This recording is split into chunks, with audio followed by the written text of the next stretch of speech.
याह की स्तुति करो, यहोवा की स्तुति स्वर्ग में से करो, उसकी स्तुति ऊंचे स्थानों में करो। हे उसके सब दूतों, उसकी स्तुति करो। हे उसकी सब सेना, उसकी स्तुति करो।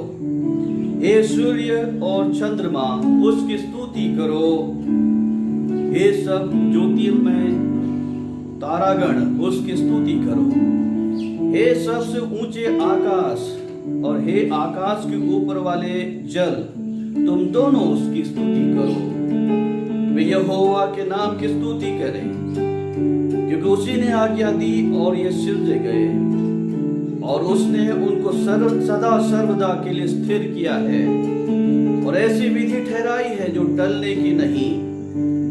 पृथ्वी में से यहोवा की स्तुति करो, हे मगरमच्छों और गहरे सागर, हे अग्नि और ओलों, हे हिम और कुहरे, हे उसका वचन मानने वाली प्रचंड बयार, हे पहाड़ों और सब टीलों, हे फलदायी वृक्षों और सब देवदारों, हे वन पशुओं और सब घरेलू पशुओं, हे रेंगने वाले जंतुओं और पक्षियों, हे पृथ्वी के राजाओं और राज्य के सब लोगों, हे हाकिमों और पृथ्वी के सब न्यायियों, हे जवानों और कुमारियों, हे पुरनियों और बालकों, यहोवा के नाम की स्तुति करो, क्योंकि केवल उसी का नाम महान है।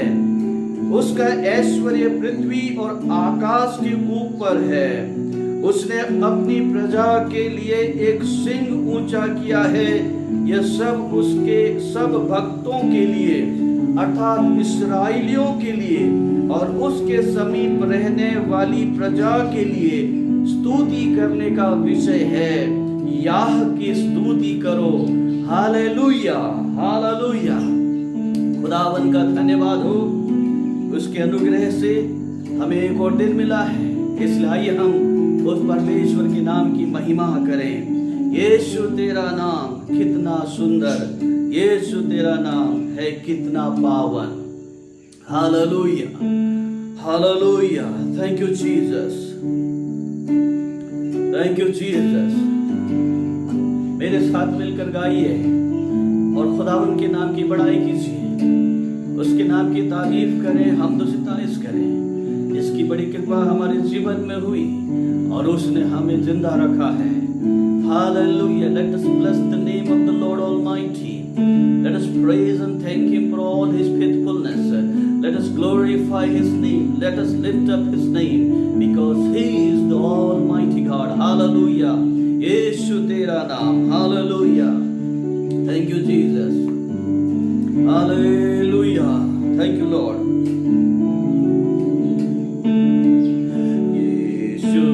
तेरा नाम है कितना सुंदर, यीशु तेरा नाम है कितना पावन, यीशु तेरा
प्रभु जी, आज सुबह के बरकत के लिए हम तेरा धन्यवाद करते हैं।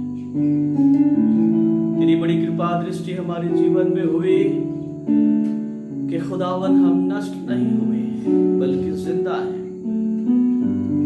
इस विपदा के बीच में, इस घोर मुसीबत के बीच में प्यारे प्रभु, तूने अपने नाम को हमारे जीवन के द्वारा ऊंचा किया है। और ये इसलिए किया कि प्रभु हम तेरे नाम की महिमा दिनों रात निरंतर अपने जीवन से करते रहे। हम इस वक्त हर एक जन के लिए तुझसे प्रार्थना करते हैं प्यारे प्रभु, सबको संभालो, सबकी मदद करो, सबके दरिद्रता को दूर करो, सबकी सारी दुर्बलता को दूर करो। ओ प्रभु, हालेलुया। सबके घर में एक नई आशीष आए, सबके घरों में किसी बात की जरूरत की कमी घटी ना होने पाए प्यारे प्रभु जी, क्योंकि तू आशीषों की अपरंपार वर्षा करने वाला परमेश्वर है।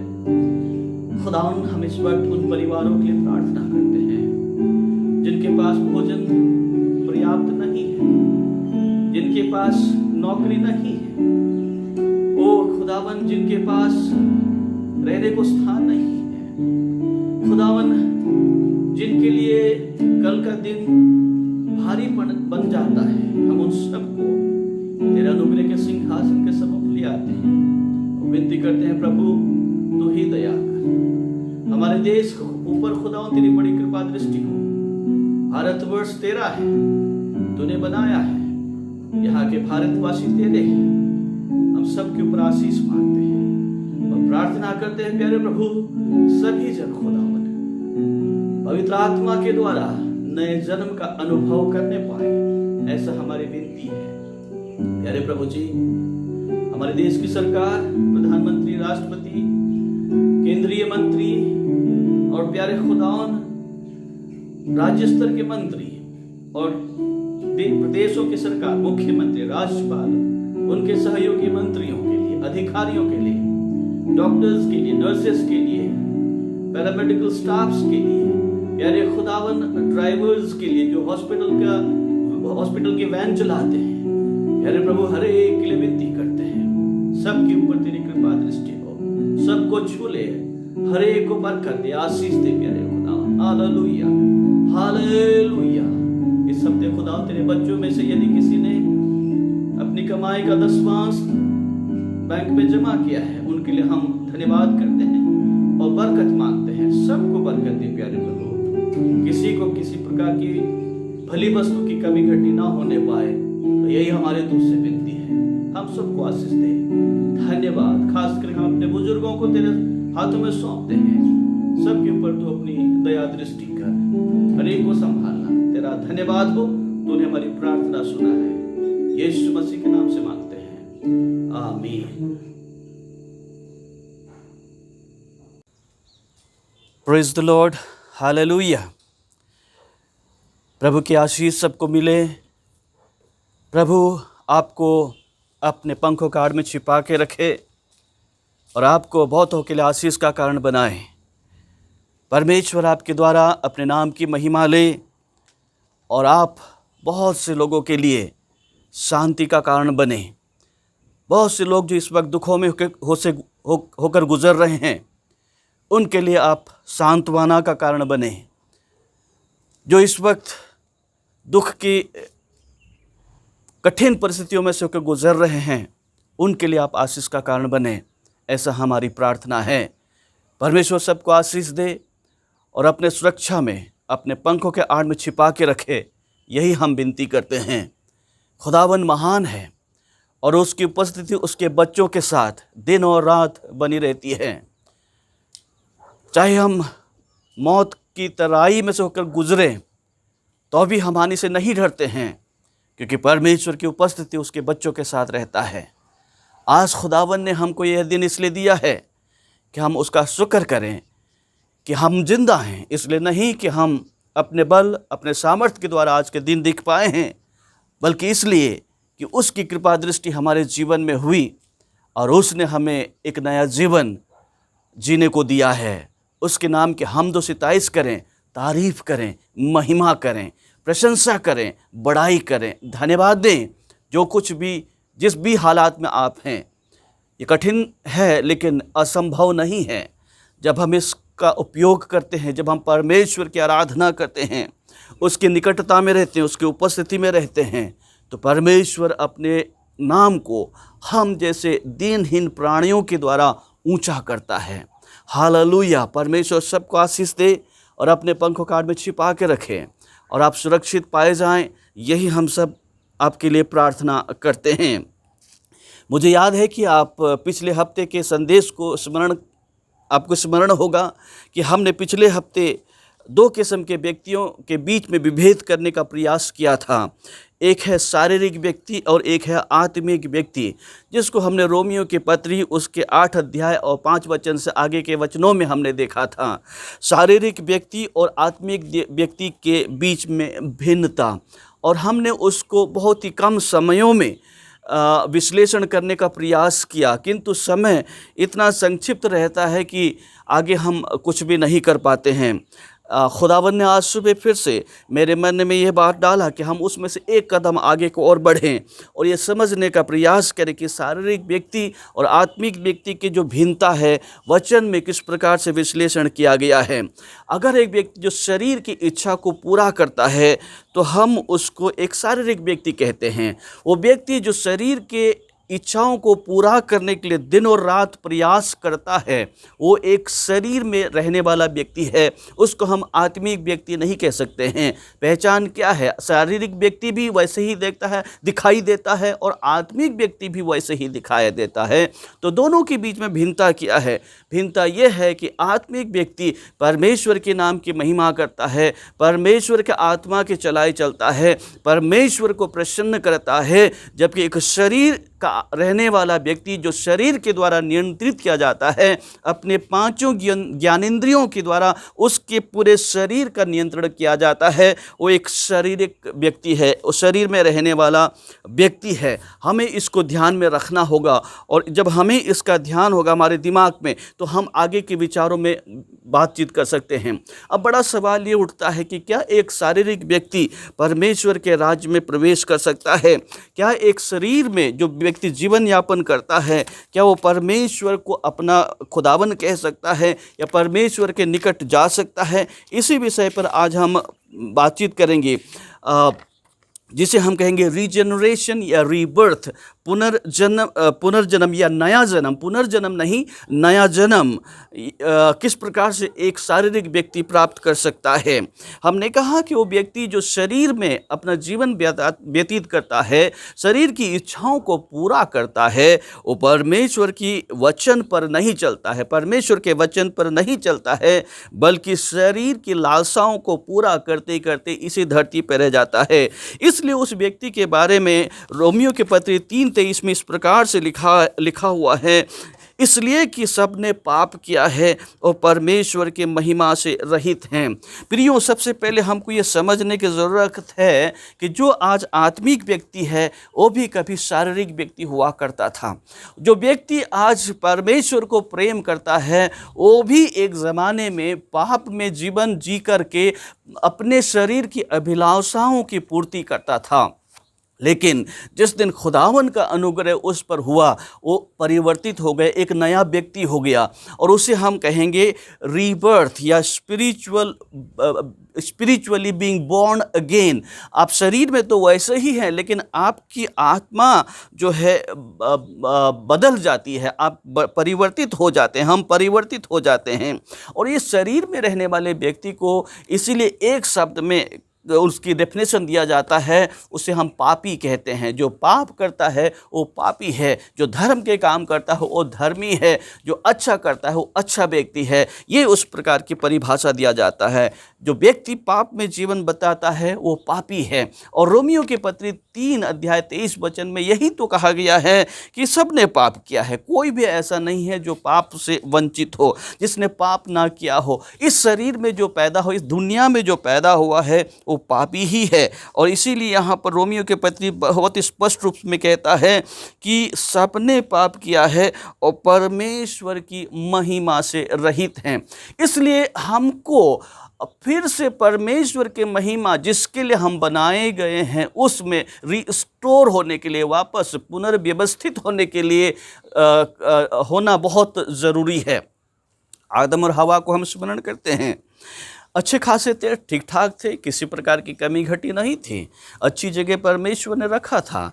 अदन की वाटिका में किसी चीज़ की कमी घटी नहीं थी, खाने पीने, रहन सहन, इतना बड़ा बाग, शायद ही किसी ने दुनिया में कभी सोचा होगा। उससे बढ़कर के परमेश्वर हर रोज़ उनके पास आकर संगति करता था, बातचीत करता था, वार्तालाप करते थे। उससे बढ़कर और क्या हो सकता है? इससे बढ़कर आशीष क्या हो सकता है एक व्यक्ति के लिए कि परमेश्वर स्वयं धरती पर उतर आए और इन दोनों व्यक्तियों से बातचीत करे, वार्तालाप करे। आज मैं चाहता हूं कि खुदावन काश मेरे पास धरती पर उतरा है, मैं भी उसको देखूं, मुझसे वार्ता करे, बातचीत करे, अपने भविष्य के प्लान मुझको बताए। इससे धन्यवाद क्या हो सकता है मनुष्य के लिए? मनुष्य के लिए इससे बढ़कर और कोई बात दुनिया में नहीं हो सकता है जब परमेश्वर उससे बातचीत करता है, परमेश्वर उसके साथ संगति करता है। किंतु एक बड़ी समस्या यहाँ पर यही हो गया, ये दोनों आत्मिक व्यक्तियों के बीच में शत्रु ने आकर के परमेश्वर और मनुष्य के बीच एक किस्म का दरार पैदा कर दिया, और वो है अनाज्ञाता, परमेश्वर की आज्ञा ना मानना। और वही चीज़ है जो इंसान को पाप की ओर ले जाता है। उसके पश्चात जितने भी पैदा हुए हैं सभी पाप में पैदा हुए। मैं पाप में पैदा हुआ, आप पाप में पैदा हुए हैं, लेकिन परमेश्वर का धन्यवाद हो, उसका अनुग्रह हमारे ऊपर हुआ और उसके द्वारा हम इस शरीर की लालसाओं को त्याग करके आत्मिक जीवन अपना लेते हैं। इस बात का एक सजीव उदाहरण हमको बहुत ही सुंदर तरीके से यूहन्ना रचित सुसमाचार की किताब में और उसके 3 अध्याय में मिलता है। यूहन्ना रचित सुसमाचार उसका 3 अध्याय, द प्रोसेस ऑफ रीबर्थ, नए जन्म पाने की जो प्रक्रिया है उसके बारे में एक बड़ा ही सजीव सुंदर तस्वीर का वर्णन यूहन्ना ने अपने सुसमाचार में 3 अध्याय के अंतर्गत 1 से लेकर के 15 वचन में किया है, जिसको हमें समझना अत्यंत आवश्यक है। एक बड़ा ही जाना माना व्यक्ति यहूदियों के बीच में, फरीसियों के बीच में, जो एक सम्मान प्राप्त किया हुआ व्यक्ति है, उत्कृष्ट व्यक्ति है और लोग उसका आदर करते हैं। एक दिन वो यीशु मसीह के पास आता है, उसका नाम है निकोदिमुस। निकोदिमुस नामक व्यक्ति था जो यहूदियों का सरदार था, कोई छोटा मोटा व्यक्ति नहीं था, बड़ा आदमी था, सरदार आदमी था, राजा मानो इस तरह का। उसने रात को यीशु के पास आकर उससे कहा, देखिए, दिन में आने के बजाय वो रात को चला आता है। इसके पीछे भी शायद कुछ कारण हो सकता है, हालांकि हम उसके ऊपर चर्चा नहीं करेंगे क्योंकि हमारा विषय नया जन्म है, रीजनरेशन या रीबर्थ है, उसी के ऊपर हम ज़्यादा फोकस करेंगे आज सुबह को। और वो आकर कहता है, हे रबी, हम जानते हैं कि तू परमेश्वर की ओर से है, ओर से गुरु होकर आया है, क्योंकि कोई इन चिन्हों को जो तू दिखाता है यदि परमेश्वर उसके साथ ना हो तो नहीं दिखा सकता है। स्पष्ट रूप में इस बात को कन्फेस करता, अंगीकार करता है कि यीशु मसीह कोई साधारण व्यक्ति नहीं है, यीशु मसीह कोई आम जन नहीं है, यीशु मसीह कोई ऐरा गरा सेल्फ मेड गुरु नहीं है, अपने स्वयं घोषित गुरु नहीं है, बल्कि उससे भी बढ़कर है। और जो निकोदिमुस के शब्दों के द्वारा यह स्पष्ट हो जाता है और उसने इसको जान लिया। और निकोदिमुस, मैंने कहा कि वो कोई साधारण व्यक्ति नहीं था, यहूदियों का राजा, सरदार, राजा नहीं सरदार था, मतलब एक बड़ा आदमी था, एक हकीम था। और वो ये इस बात को कहता है कि यदि खुदावन यीशु मसीह के साथ ना हो तो जो काम वो करता है वो नहीं कर सकता है। कुछ तो खुदावन की आत्मा ने उसके ऊपर ये प्रकाशन डाला होगा ताकि ये बात वो कह सके। यीशु ने उसको कहा, ये अच्छी बात है। यीशु उसकी तारीफ कर सकता था, बड़ाई कर सकता था, पीठ थपथपा के सकता, बहुत अच्छा निकोदेमुस तूने कह दिया, बहुत अच्छी बात तूने कहा, मेरी तारीफ की, मेरी बड़ाई की, और जा सबको ये बताना। नहीं, यीशु मसीह ने उसके उत्तर में कुछ अलग बात कहा। यीशु ने उसको उत्तर दिया, मैं तुझसे सच सच कहता हूँ, यदि कोई नए सिरे से न जन्मे तो परमेश्वर का राज्य नहीं देख सकता है। Hallelujah, hallelujah. जब तक कोई व्यक्ति नए जन्म नहीं पाता है, जब तक वह नए सिरे से न जन्मे। ये एक बड़ा सवाल है, एक फिलॉसफिकल प्रश्न है, एक इतना बड़ा सवाल है कि कोई इसके ऊपर कितना भी सोचे कंफ्यूज हो जाएगा, असमंजस में रह जाएगा। ये कैसा सवाल है? यीशु मसीह कैसे कह सकता है एक बार फिर से मनुष्य को जन्म लेना होगा? और इसीलिए एक वार्तालाप जो निकोदेमुस और यीशु मसीह के बीच में है, आगे को बढ़ते हुए निकोदेमुस ने उससे कहा, मनुष्य जब बूढ़ा हो गया तो कैसे जन्म ले सकता है? बड़ा सवाल है। वो तो बूढ़ा हो गया है, अब कैसे जन्म लेगा? फिर से उसकी पुनर्जन्म, उसका जन्म कैसे होगा? क्या वह अपनी माता के गर्भ में दूसरी बार प्रवेश करके जन्म ले सकता है? सवाल नेचुरल है, सामान्य है, लेकिन बड़ा कठिन है। लेकिन यीशु मसीह ने उत्तर दिया, मैं तुझसे सच सच कहता हूँ, जब तक कोई मनुष्य जल और आत्मा से न जन्मे तो वह परमेश्वर के राज्य में प्रवेश नहीं कर सकता है। क्योंकि जो शरीर से जन्मा है वह शरीर है। आपको याद है, हमने कहा जो व्यक्ति शारीरिक वो व्यक्ति है जो शरीर के ख्वाहिशों को पूरा करता है। शारीरिक व्यक्ति वो है जो शरीर के लालसाओं के अनुसार जीता है। शारीरिक व्यक्ति वो है जो अपने शरीर को किस प्रकार से प्रसन्न कर सकता है, उसके ऊपर दिनों रात ध्यान करता रहता है। वो परमेश्वर से दूर है, परमेश्वर के आत्मा से दूर है। यीशु मसीह ने सीधा सीधा उसी विषय पर इशारा करते हुए कहा कि अगर जो व्यक्ति शरीर में है तो अर्थात हर एक जन जो इस दुनिया में आता है वो शरीर में ही आता है, वो शरीर है। अगर वो शरीर है तो शरीर की इच्छाओं को पूरा करने के लिए हर संभव दिन और रात प्रयास करता है, उसके ऊपर सोचता रहता है और सोचता है कि किस प्रकार से मैं अपने शरीर को खुश रख सकता हूँ, कैसे मैं अच्छी तरह से रह सकता हूँ। इसी चीज़ पर वो केंद्रित रहता है, बातचीत करता रहता है। और इसीलिए यीशु मसीह ने उससे साफ कहा कि जो व्यक्ति शरीर में है वो शरीर है, अर्थात वो शरीर के अनुसार चलता है, शरीर की क्रियाओं को मानता है, शरीर जहाँ उसको ले चले वहाँ जाता है। परंतु जो आत्मा से जन्मा है, और जो आत्मा से जन्मा है, यीशु मसीह ने कहा वह आत्मा है। और यही चीज़ तो है जो यीशु मसीह कहता है, सबने तो पाप कर लिया है, परमेश्वर की महिमा से रहित हैं, दूर चले गए हैं, परमेश्वर के अनुग्रह से वंचित हैं, परमेश्वर की कृपा दृष्टि उनके ऊपर नहीं है, लेकिन वो दुनिया में खोए हुए हैं। और इसका परिणाम ये होगा कि किसी न किसी दिन वो मर जाएंगे, ख़त्म हो जाएंगे। लेकिन जो व्यक्ति शरीर से हट करके आत्मा के द्वारा जन्म लेता है, वही एक आत्मिक व्यक्ति है। यीशु मसीह ने 7वें वचन में कहा, अचंभा न कर कि मैंने तुझसे कहा, तुझे नए सिरे से जन्म लेना आवश्यक है। हर एक मनुष्य को, हर एक इंसान को जो इस दुनिया में आया है, चाहे वो किसी देश में क्यों ना हो, चाहे वो किसी जाति या कुल में क्यों ना हो, चाहे वो अपने जाति को सबसे ऊपर कहता हो, चाहे वो अपने आप को इस दुनिया का सबसे धनी व्यक्ति क्यों ना कहता हो, चाहे वो अपने आप को इस दुनिया का सबसे अमीर और धनी व्यक्ति क्यों ना कहता हो, चाहे वो अपने आप को इस दुनिया का सबसे सर्वोपरि और हर एक चीज़ों से अलग समझता हो, लेकिन यदि वो आत्मा में नहीं जन्मा है तो वो पापी है। और यदि वो पापी है तो परमेश्वर की महिमा से रहित है। हालेलुया। खुदावन मदद और करे और सहायता करे, हम इस बात को समझें कि हमें नया जन्म प्राप्त करना ज़रूरी है।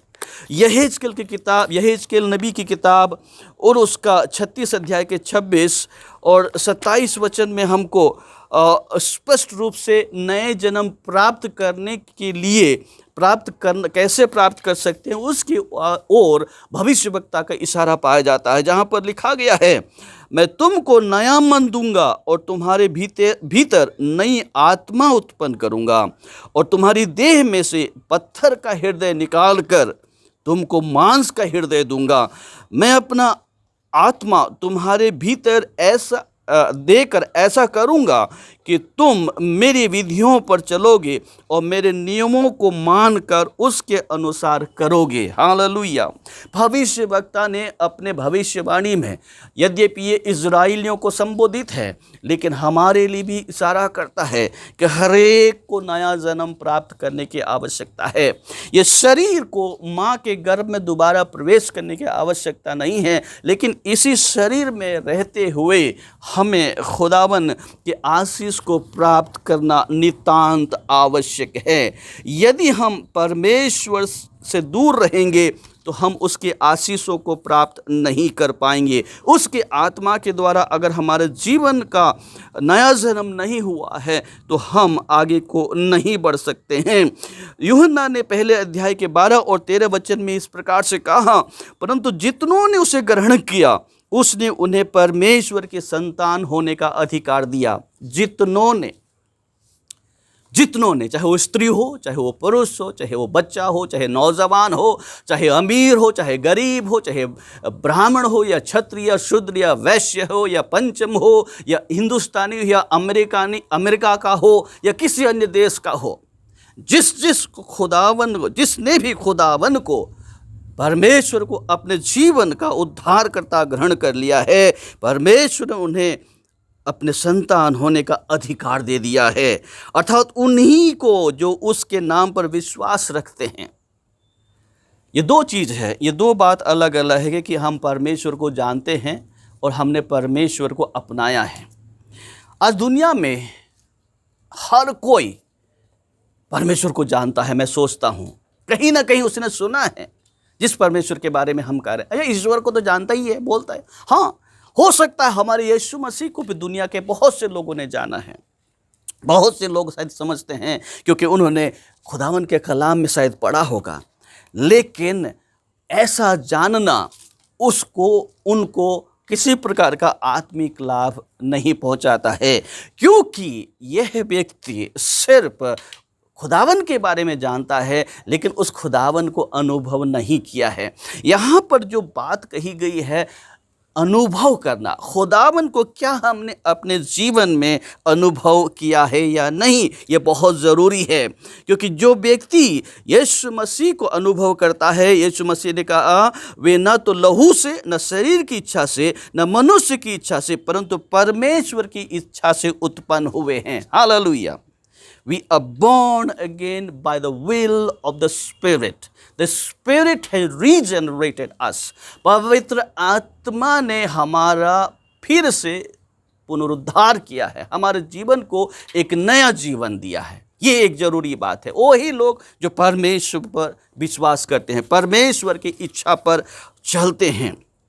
लेकिन अब सवाल ये उठता है कि यदि हम परमेश्वर की इच्छा पर नहीं चलेंगे, हम शरीर में ही रहना चाहेंगे, हम शरीर से बाहर हटना नहीं चाहेंगे, हम आत्मा के कार्यों को अपने जीवन में नहीं करने देंगे, तो क्या होगा?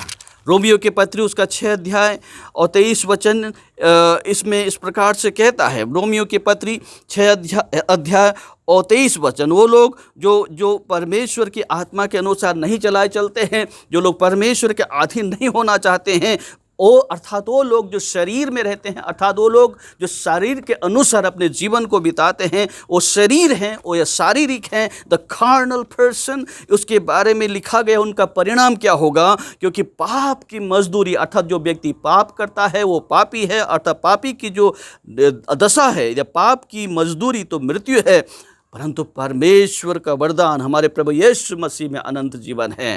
The person who do not recognize Jesus as his personal saviour, ओ जो है उसके लिए इस शरीर में और आत्मा में मृत्यु होना निश्चित है। और पिछले हफ्ते जैसे हमने रोमियो के पत्री 8 अध्याय 6 वचन में भी पढ़ा था, यहाँ ऐसा लिखा हुआ है, शरीर पर मन लगाना तो मृत्यु है, परंतु आत्मा पर मन लगाना जीवन है। जो व्यक्ति शरीर के अनुसार दिन काटते हैं, शरीर की इच्छाओं को पूरा करते हैं, शरीर के द्वारा चलाई चलते हैं, वो कभी भी परमेश्वर को प्रसन्न नहीं कर सकते हैं और उनका अंत क्या है? मृत्यु है, मृत्यु है। सो मृत्यु से अगर हमको बाहर निकलना है तो हमें परमेश्वर यीशु मसीह को अपने जीवन में उद्धारकर्ता के रूप में ग्रहण करना ज़रूरी हो जाता है। 8वां अध्याय के 12 और 13 वचन में भी इस प्रकार से लिखा है, इसलिए हे भाइयों, हम शरीर के कर्जदार नहीं कि शरीर के अनुसार दिन काटे। बहुत स्पष्ट रूप में कहा गया है, हम शरीर से बढ़कर है, क्योंकि यदि तुम शरीर के अनुसार दिन काटोगे तो मरोगे, मरोगे। Death is definite for the people who spend their life in this body, इसलिए in this flesh। लेकिन यदि हमने यीशु मसीह को उसके आत्मा के द्वारा, अगर परमेश्वर के पवित्र आत्मा ने हमें हमारे पापों से निरुत्तर करके यीशु के पास ले आया है, तो हम एक नया जीवन पाते हैं। हालेलुया। अजीजों, ये हम सब के लिए बहुत ज़रूरी है कि हम अपने आप को जांचें और देखें कि कहीं हम परमेश्वर की आत्मा से बाहर तो नहीं चले गए हैं। ये ज़रूरी नहीं है कि एक व्यक्ति जिसने एक बार यीशु मसीह को ग्रहण कर लिया, ये ज़रूरी नहीं है कि जिस व्यक्ति ने एक बार उद्धार प्राप्त किया तो हमेशा हमेशा के लिए उद्धार प्राप्त कर लिया है कि आगे को पाप करता रहे। बिल्कुल नहीं। वो व्यक्ति जिसने आत्मा के अनुसार नया जन्म प्राप्त किया है, वो अपनी शरीर की इच्छाओं को नहीं बल्कि परमेश्वर की इच्छा और उसके वचन में जो लिखा गया है उस पर दिन और रात मनन करते हुए आगे को बढ़ता चला जाएगा। पहला यूहन्ना 3:9 में हम इस प्रकार से पढ़ते हैं, जो कोई परमेश्वर से जन्मा है वह पाप नहीं करता। हालेलुया।